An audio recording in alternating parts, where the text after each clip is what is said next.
Hi guys, Knife Edge UK here. Today we're going to look at a couple of classics, but in their most recent guise, I guess.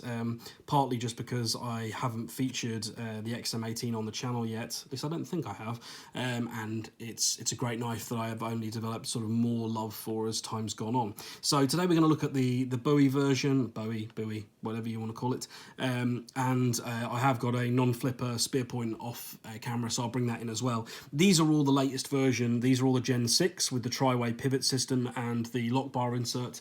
I will bring in a couple of older Hinderers as well, just to give you an idea of some of the things that have changed. You probably know all about that anyway. It's been a couple of years now or whatever since it happened. But these are the Bowie version, and they've really surprised me. So I'm going to take this Battle Black one out for a second, which I know will upset some of you, and just do some size comparisons with this working finish one.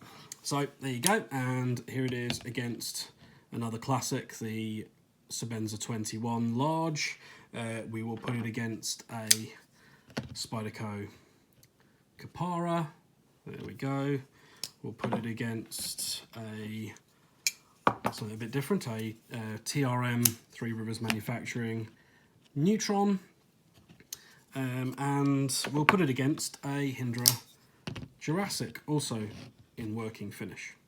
So I'm not going to harp on about the changes too much because there's a million videos out there far better than mine. Go and have a look at Metal Complex, you know, Hinderer Nut, Slicey Dicey as well. They've both done lots of videos on more recent Hinderers, but I wanted to talk about a couple of things really. One, the Bowie blade in this latest run of Bowies, which I unexpectedly, I'll get that right, just completely fell in love with. I never thought I was a big fan of this blade shape, but when I finally got one in hand, I'd had an older one, I think a Gen 4 one, in for sharpening once, and I don't know, a different point in my knife world, I guess, it just didn't speak to me that much.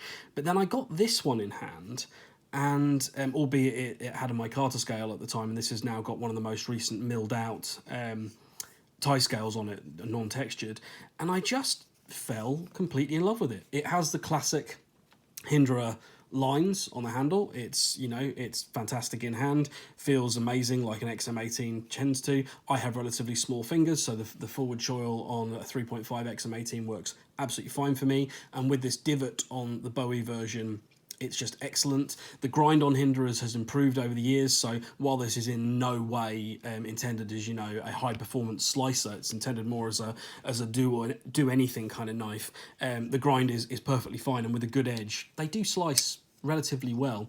On top of that, I'd always been a fan of Hinderers with non-flipper. Or rather XM-18s with non-flipper, like this guy here, also a Gen 6, mainly because I'd always found that I ended up, you know, hitting down here, and that, you know, it's not a big deal in the grand scheme of things, but if you are fidgeting around with your knife, it used to get kind of uncomfortable after a while. It felt like a little bit of a strange decision when a couple of these could be moved.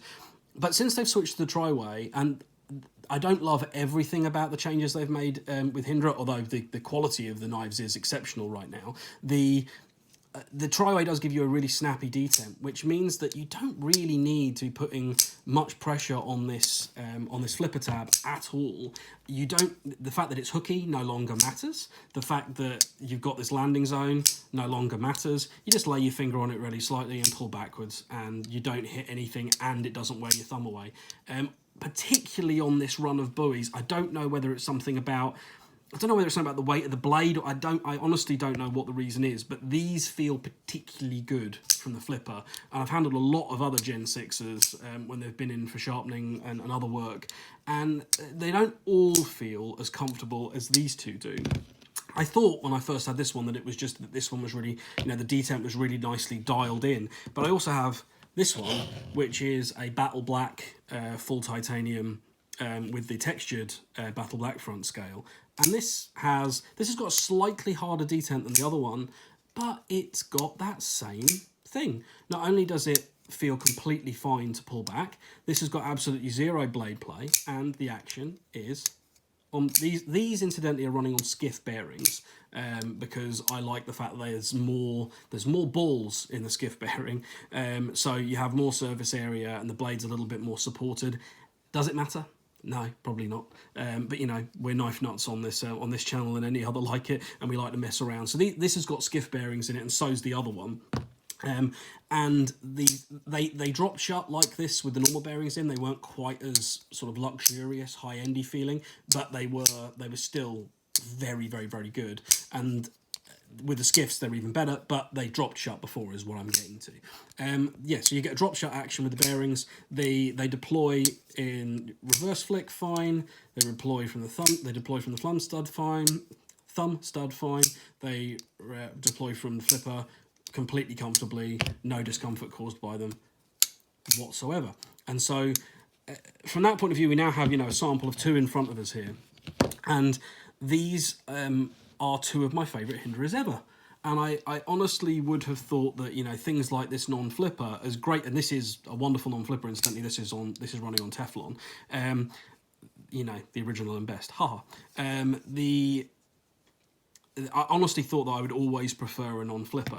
But when it comes to the Bowie blade, for some reason, I both love how the flipper looks with the Bowie blade, I love how it feels, and I love the way that these particular ones flip. And it's not been the case for everything out of the Gen 6 range that I felt that way. There's something about the Bowie blade that seems to do it. For me, personally, I just think they work really well. Incidentally, you can say there, Hinderer Knives and EDC Europe, great Facebook group that I'm a moderator on, set up by a friend of mine who I do a lot of work for as well. And if you're interested in Hinderers and you're in Europe, I'll stick the link for that group low down.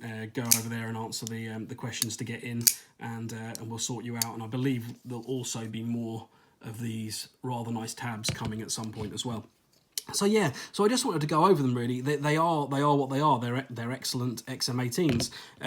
One more thing to touch on is that this one is running the non-milled scale, but one of the later non-milled scales. So it's got the large finger access relief and smaller chamfer, but it's not got any of the internal milling. So the Battle Black one is a smidge heavier, but it's about 0.3 of an ounce. You know, I quite like the milled versions, but you know, don't get too hung up on it. Either way, there are a lot of people that absolutely love the old school unmilled ones. There's another unmilled one, although with the older, larger chamfer. People get very hung up on one way or the other. I honestly don't think it's a big deal. Anyway, I'm going to stop waffling about that because this isn't a video about scales. So yeah, these are fantastic. If you are into Hinderers and you want one of the best things they've released in quite a long time, and what they're doing right now is fantastic overall, I really, really love these Bowies. I think they're fantastic. Incidentally, I dulled the hardware on these. This is the stainless steel hardware, but it's all been chemically dulled down. If you want to know how to do that, you know, leave me a comment or drop me a message, and I'll talk about that in a video at some point, because I think it gives a really cool look, particularly when you twin it with full working finish like this. It's just a really cool monochromatic kind of vibe. Okay, guys, thank you very much. I hope you enjoyed this. I'll catch you soon. Bye.